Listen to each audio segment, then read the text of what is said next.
Sebelum kita lihat seperti apakah hasil polling yang sudah dipilih oleh sahabat super yang hadir di studio, saya punya satu dulu pertanyaan kepada Pak Mario, berbicara mengenai pernikahan, Pak. Iya.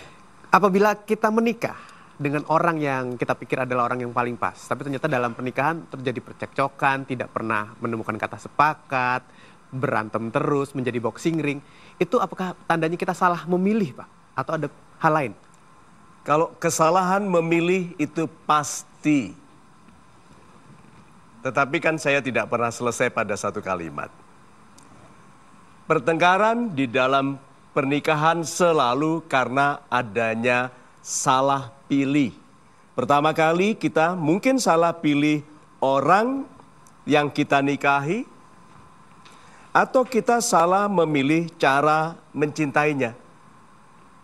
Kira-kira lebih sering yang mana? Cara. Lebih sering cara salah. Karena sebaik-baiknya kekasih akan menjadi seburuk-buruknya musuh kalau cara mencintainya salah. Tapi seburuk-buruknya musuh kalau dicintai bisa menjadi sebaik-baiknya sahabat atau bahkan pasangan hidup. Kalau begitu cara. Jangan kecil hati dengan pilihan dulu, dengan dia dulu. Jangan pernah. Walaupun dia nyebelin, walaupun dia mengesalkan hati, mengecewakan, atau malu-maluin. Kan ada tuh yang malu-maluin di muka orang lain, gitu sampai, nggak pantas menjadi suamiku atau tidak pantas. Jangan, pertama kali cara. Apakah Anda mencintainya dengan cara yang menjadikannya menyerahkan diri kepada Anda, bersedia mengubah atau menjadi sebaik-baiknya kekasih bagi Anda. Itu. Terima kasih, Pak Mario. Jadi koreksi terlebih dahulu cara mencintai. Cara. Baru kita lihat seperti apa hasilnya dalam sebuah pernikahan. Baik, sekarang saya akan mengajak Anda untuk melihat hasil polling yang sudah dipilih. Ini dia hasilnya. Siapakah yang menurut Anda paling sesuai untuk menjadi penasehat kebahagiaan perkawinan? A, B, atau C? Hasilnya ternyata adalah yang memilih A sebesar 5% saja, yang memilih B 22%, dan yang memilih C, orang yang pernikahannya tidak pernah ada masalah, 73%. Wow. Beautiful. Bagus sekali. Siapa yang meminta nasihat kepada orang yang tidak pernah menikah? Sebenarnya ada 5% tadi? Ada. Saya memilih A, orang yang tidak pernah menikah. Kenapa? Ya, karena dia kan belum pernah memasuki dunia pernikahan, jadi dia belum tahu manis atau pahitnya pernikahan. Ya sudah, minta saja ya, Kak. Bisa gitu. Jadi karena dia belum berpengalaman, Anda minta nasihat dari dia? Iya. Iya. Orang yang tidak pernah berenang, apakah bisa menjadi penasehat bagi para perenang? Enggak. Bisa. Mereka akan bilang, jangan pernah nggak belajar berenang ya. Gitu. Nah, orang yang tidak pernah berenang, kalau berenang hanya dua gaya. Gaya batu, atau gaya botol dengan sedikit udara naik. Orang yang tidak pernah menikah tidak punya kewenangan logis untuk menasehatkan kebaikan pernikahan kecuali dia ahli teori pernikahan. Tapi juga tetap teori. Jadi nanti ditanya, ini istri saya suka nonjok, gitu kan? Bercandanya nonjok, bukan karena marah, memang bercandanya nonjok. Ada yang gimana mas? Gitu. Nah. Kalau dia senang bawa suaminya banyak bawa uang, dia menggunakan uppercut malah. Nah, yang ditanya adalah, saya tidak pernah menikah, jadi saya tidak tahu caranya double booking gitu. Sahabat-sahabat saya yang baik hatinya, tanyalah kepada yang berpengalaman. Itu sebabnya penasehat diberikan dua hukum.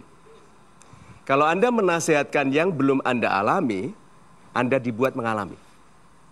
Supaya Anda hanya menasehatkan yang sudah Anda alami. Jadi sebaiknya Anda minta nasihat kepada yang sudah pernah menikah. Sehari aja sudah cukup. Ya. Terima kasih.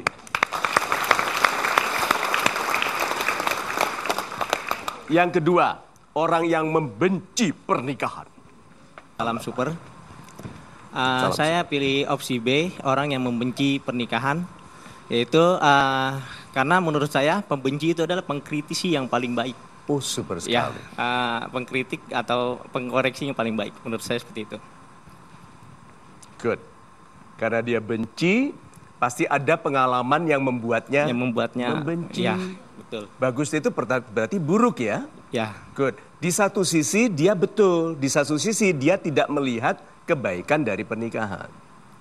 Jadi yang Anda ambil hanya bisa separuh dari nasihatnya.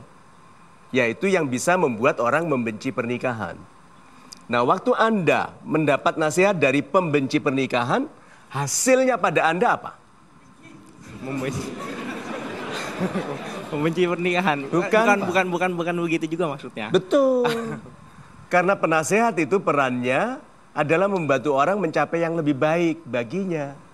Jadi kalau Anda meminta nasihat kepada seorang pembenci pernikahan, hasilnya pada Anda harus memuliakan pernikahan Anda. Ya. Ya, super sekali.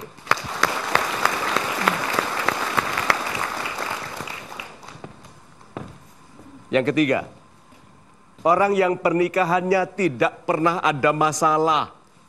73%, siapa? Assalamualaikum warahmatullahi Waalaikumsalam. wabarakatuh. Saya Wasilah dari Jakarta. Yes, Ibu. Saya memilih jawaban C karena menurut saya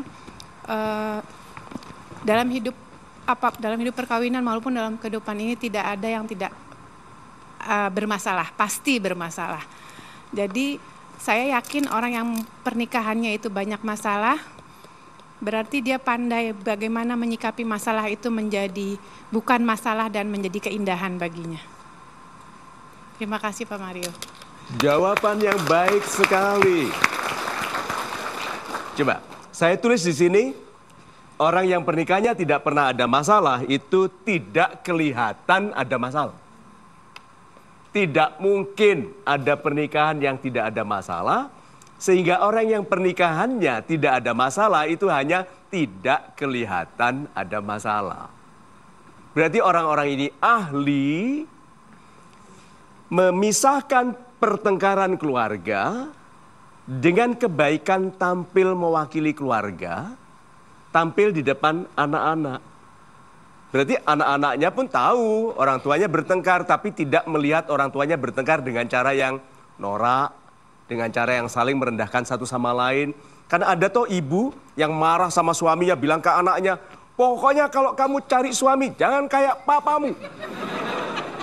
Iya toh, nggak bertanggung jawab gitu. Terus anaknya bilang, Ma, kalau papa demikian jelek, kenapa mama bertahan 25 tahun dengannya? Ayo. Kenapa? Terlanjur berjanji. Kalau begitu, satu, orang yang kelihatan tidak ada masalah, berarti pandai. Tanya ke dia. Pertama kali adalah, Bapak pasti ada masalah. Oh iya, banyak sekali gitu. Kemudian, bagaimana caranya menangani masalahnya? Begini, sih baru kita pelajari kebijakannya. Nah, di dalam meminta nasihat, sebetulnya kalau kita bijak, kita tidak menilai siapa yang menasihati kita, tapi kita mengambil yang dikatakannya atau diteladankannya bagi kebaikan kita. Itu. Tetap bersama kami tentunya di sini. Mudah-mudahan Anda bisa mendapatkan banyak sekali nasihat untuk mendapatkan kehidupan pernikahan yang luar biasa indahnya. Tentunya di Mario Teguh, Golden Ways. Laki-laki yang paling dicintai wanita adalah laki-laki yang meminta maaf walaupun tidak salah. Tetapi kan kita laki-laki tidak turun derajatnya hanya karena kita minta maaf walaupun tidak salah.